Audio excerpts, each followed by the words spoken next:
नमस्कार, आदाब, सत श्री अकाल, जय भीम, जोहार। मेरा नाम है नवीन कुमार। नए संसद भवन के उद्घाटन के विरोध के जवाब में भाजपा का झूठ पकड़ा गया है। और झूठ भी ऐसा वैसा नहीं, संसद को लेकर बोला गया झूठ। विरोध करने वाले दलों की संख्या बढ़ती ही जा रही है, लेकिन क्या इस विरोध के चक्कर में मोदी के मंत्री झूठ बोलेंगे, जनता को गुमराह करेंगे, फेक न्यूज फैलाएंगे? यह सवाल हम इसलिए पूछ रहे हैं कि मोदी सरकार में एक मंत्री हैं, वो देश के शहरी विकास मंत्री हैं, उनका नाम है हरदीप पुरी। लेकिन जिस संसद में वो बैठते हैं उसी का इतिहास नहीं जानते।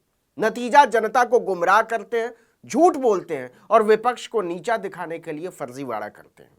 लेकिन आज उनकी पोल पट्टी खुल जाएगी।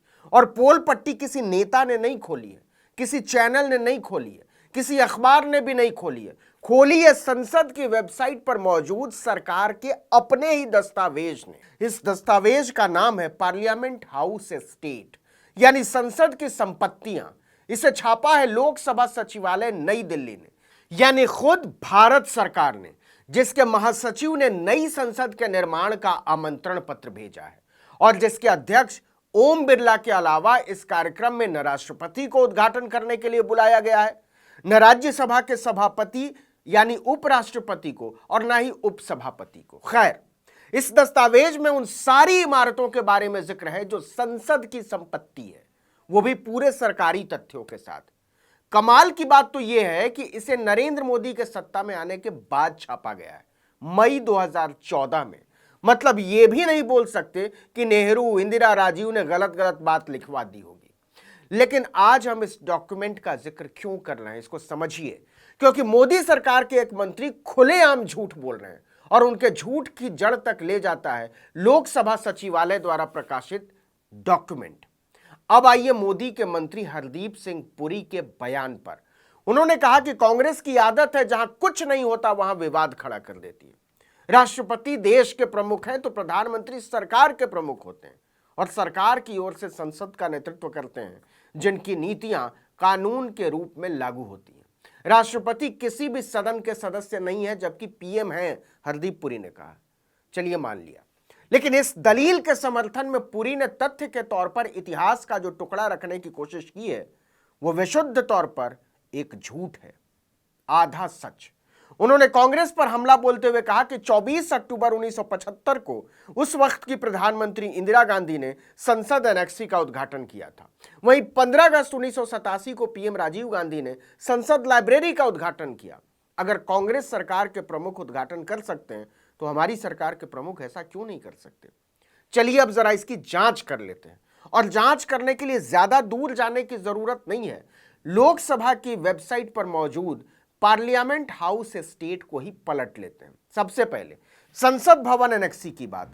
पुरी का दावा है कि इंदिरा गांधी ने इसका उद्घाटन किया, मतलब राष्ट्रपति को नहीं बुलाया गया। लेकिन पार्लियामेंट हाउस एस्टेट में लिखा गया है कि आजादी के बाद संसद की गतिविधियां बढ़ी। इस दौरान पार्टियों और समूहों की मीटिंग्स के लिए और ज्यादा हॉल, संसदीय समितियों के अध्यक्षों और दोनों सदनों के सचिवालयों के लिए कमरों और ऑफिस की जरूरत थी। इन मांगों को पूरा करने के लिए संसद भवन एनेक्सी का निर्माण किया गया था। इस बिल्डिंग को केंद्रीय लोक निर्माण विभाग के चीफ आर्किटेक्ट जेम बेंजामिन ने डिजाइन किया था। सुनते जाइएगा।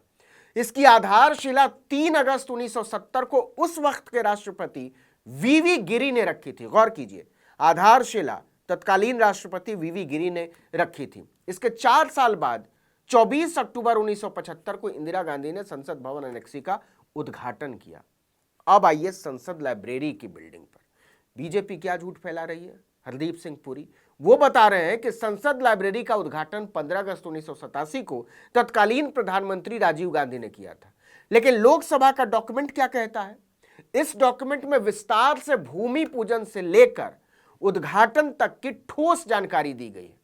इसी डॉक्यूमेंट के मुताबिक संसद लाइब्रेरी बिल्डिंग की नींव 15 अगस्त 1987 को तत्कालीन प्रधानमंत्री राजीव गांधी ने रखी थी और भूमि पूजन 17 अप्रैल 1994 को उस वक्त के लोकसभा स्पीकर शिवराज वी पाटिल ने किया था।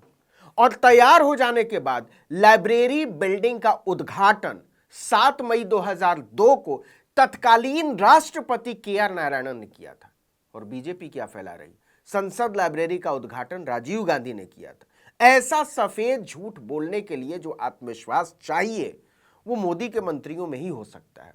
उनके मंत्री अपने ही बनाए हुए डॉक्यूमेंट नहीं पढ़ते, दूसरों का क्या पढ़ते होंगे, है ना कमाल की बात।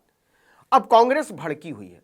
पार्टी के अध्यक्ष मल्लिकार्जुन खड़गे ने कहा कि पूर्व राष्ट्रपति रामनाथ कोविंद को नई संसद के शिलान्यास समारोह में नहीं बुलाया गया था।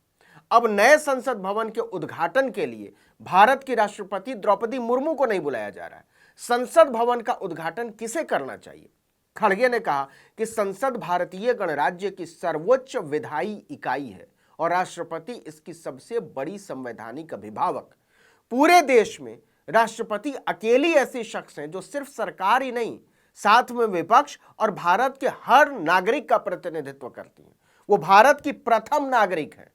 नए संसद भवन का उद्घाटन राष्ट्रपति करती तो ये लोकतांत्रिक मूल्यों के प्रति सरकार की प्रतिबद्धता का प्रतीक होता, लेकिन शायद नरेंद्र मोदी को यह पसंद नहीं।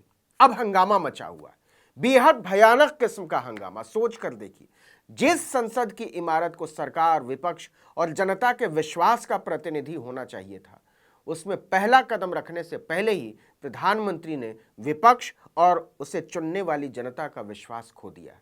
24 मई को जारी 19 दलों का साझा बयान दिल तोड़ देने वाला है। इसके अंतिम पैराग्राफ में लिखा गया है, जब लोकतंत्र की आत्मा को संसद से निष्कासित कर दिया गया है तो हमें नई इमारत में कोई मूल्य नहीं दिखता। हम नए संसद भवन के उद्घाटन का बहिष्कार करने के अपने सामूहिक निर्णय की घोषणा करते हैं। हम इस निरंकुश प्रधानमंत्री और उनकी सरकार के खिलाफ शब्दों और भावनाओं में लड़ना जारी रखेंगे और अपना संदेश सीधे भारत के लोगों तक ले जाएंगे। इसके नीचे उन सभी 19 राजनीतिक दलों के नाम हैं जिन्होंने मिलकर यह साझा बयान तैयार किया और जारी किया, जिसका शीर्षक है समान विचारधारा वाले विपक्षी दलों द्वारा जारी संयुक्त बयान। कोई भी संवेदनशील प्रधानमंत्री होता तो वह निरंकुश कहे जाने पर हिल जाता, संवाद में जाता, सबको साथ लेने की कोशिश करता, इतने बड़े मौके पर जिद नहीं पालता। भाजपा के बहुत सारे नेता खुद इस मौके पर इकलौते आदमी के सामने असहाय महसूस कर रहे हैं। वो जानते हैं ये ठीक नहीं हो रहा है, लेकिन उनकी मजबूरी है, वो बोल नहीं सकते। उन्होंने अपनी आत्मा और आवाज दोनों को किसी के चरणों में समर्पित कर दिया है और इसके पीछे कोई श्रद्धा वगैरह नहीं है, एक विभत्स कमजोरी है। अब आगे आगे देखिए होता है क्या। इस वीडियो में इतना ही, लेकिन अगर आपने आर्टिकल 19 इंडिया को अब तक सब्सक्राइब नहीं किया तो फौरन कीजिए, बेल आइकॉन दबाइए, घंटी जैसी आकृति लाइक कीजिए और कमेंट करके बताइए हमारा वीडियो आपको कैसा लगा। यूट्यूब पर देख रहे हैं तो हमारे चैनल को सब्सक्राइब कर लीजिए, फेसबुक पर देख रहे हैं तो हमारे पेज को लाइक कीजिए, इंस्टाग्राम पर हमें फॉलो कीजिए और हमारा ट्विटर हैंडल है article19_India और मेरा ट्विटर हैंडल है नवीन जर्नलिस्ट। आप मुझे भी फॉलो कर सकते हैं। लिंक्डइन पर भी मौजूद है, वही हैंडल है article19_India, इसको भी फॉलो कर सकते हैं। नमस्कार।